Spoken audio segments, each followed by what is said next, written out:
Firstly, I'd like to thank all of you for the opportunity. I will also like to give tremendous recognition to the RAI team for such a fabulous event today. And it's a tremendous success, and I can see a lot of people are enjoying the event today. About me, I'm Jubran Siddique. I'm a Sharia compliant investment banker who specializes into tech investments. And currently, I run a fintech crypto banking platform, as well as today, I represent myself in RAI as an advisor to Congruence Holding. It's an end-to-end mobile services platform which sells mobile phones online, offline, and they have more than 50 locations in Chennai, currently with a turnover of 250 crores, and looking forward to go public by 2026. Thank you so much for having me here. You're running a large set of mobile phone stores, right? How does it work? Does discovery work well for you online? I would like to just zoom it out a little bit because before we understand the online-offline space, we need to understand where the internet is heading. So the transition in the internet, the trend, if you understand this topic is a cusp of three topics: tech, customer psychology, and algorithm. That is the Instagram algorithm or Facebook algorithm or the Google algorithm. If you have to bring A intersection B intersection C, you have to understand the trend in terms of where it's going. In the sense, the era of internet is transitioning between 1 to Web 2 to Web 3. Web 3 is all about where the power goes to the consumer directly. In terms of today, just to answer some of the questions which were asked by Mr. Sohail, there is an AI algorithm which integrates with your social media handles, not one, but all 5 or 10 of your social media handles. It creates an automated promotion-based AI algorithm which captures through bot the end-to-end ecosystem of the customer's inquiry in your website. In the sense, from the time he's seen your ad on Instagram to the time you've opened the ad, immediately if the customer goes back and goes to another ad, the bot will automatically send him a message on Instagram or Facebook and tell them that you had inquired about us, are you interested? If he says yes, an automated call goes to the customer and the conversion happens from there. This way you have a metrics, there's a metric board which allows you to understand exactly what is the conversion ratio of the client and also the customer psychology as well.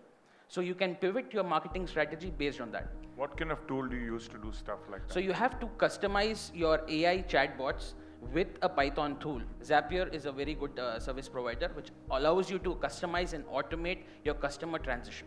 You have Wati, which is very good for WhatsApp, and you have many more bots and tools like that which allow you to support.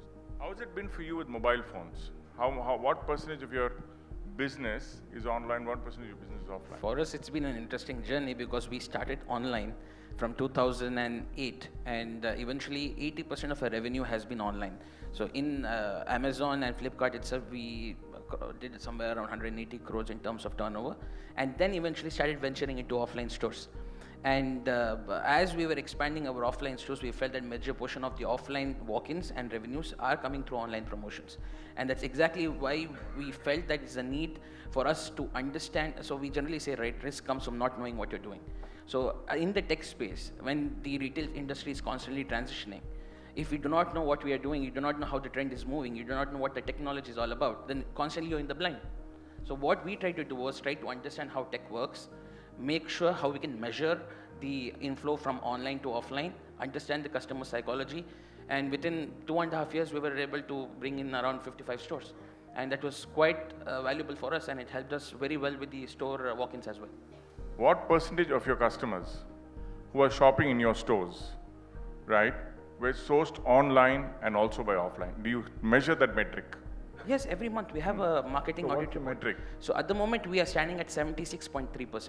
76.3% of your customers were sourced online, Online. and bought offline. Exactly. What are some of your most successful ideas that you implemented, right, which has driven traffic, for example, from the online world to your offline stores? So we were quite in the blind when it came to the technological impact with online to offline conversion. So then we dedicated a special team which helped us with some great insights. One of that was a software called Hootsuite, which is an AI integrated software which integrates with your social media handles.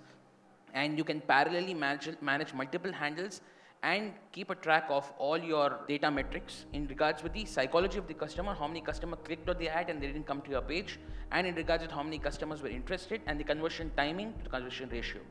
And this a little bit of tweak after ChatGPT came was quite, very significantly boosting our online conversions, because there's a plugin. If you integrate it with ChatGPT, it starts becoming more customized, where there's an automated system which has a conversation with the client. What made you not like the product, or why is that you have not converted? So that was a very added benefit for us when it came to increasing the sales. Second would be any store requires for walk-ins a strong demographic understanding. You need to understand that the store in this area, these are the weaknesses, these are the strengths.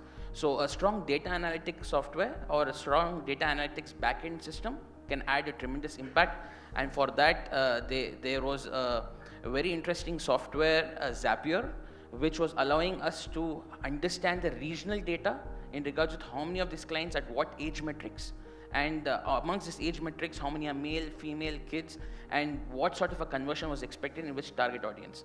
That way, it allowed us to expand our stores based on the data which we received. So that was something which worked well. And last but not the least, it was something in regards with an end-to-end customer interaction facility, which allowed us to have inventory management, demand related data, what a product at which time has significant demand, and it also allowed us to do some sort of elimination of bots, because online what happens is, it's very easy for you to post the ads, but you don't know how many of those leads are actually bots or how many of those leads are actually actuals. So eliminating those bots from the online leads was a big portion of our work. So that worked really well. So these 3 stories probably can help the other retailers here, hopefully. Just to make it a little more simpler, because a lot of people might be a little perplexed when it comes to tech or fancy bases of technology. But a simple understanding of how the marketing trend has changed in terms of online and offline is, because of this tremendous burst in technological advancements, the customer's psychology has become very narrowed down. Before, the customer always used to have, he used to come to the store and think of multiple options to choose. But now the client comes with a predefined mindset, with a clear understanding of what he wants. So now it's more experiential and it's more narrowed down.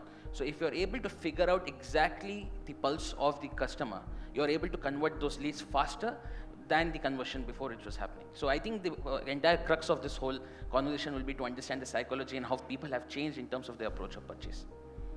Are you personalizing his experience in the offline store based on his online behavior? This similar challenge is what we faced initially when it comes to giving the customer an experience when it comes to the offline store. But the problem is, as you understand the Gen Z these days, their availability in the store is very less. They come quick, they go quick. So what worked, probably just food for thought, was something called a golden circle, which helped us very well, and which is something which Apple has been implementing. It's what, how, and why. And as we implemented that with some bit of technological advancements, it was helping us build a certain amount of FOMO, which allowed the users to come to the store and get a bit of FOMO experience, which helped us, resist and hold the client in the store and at least give them a better, more options.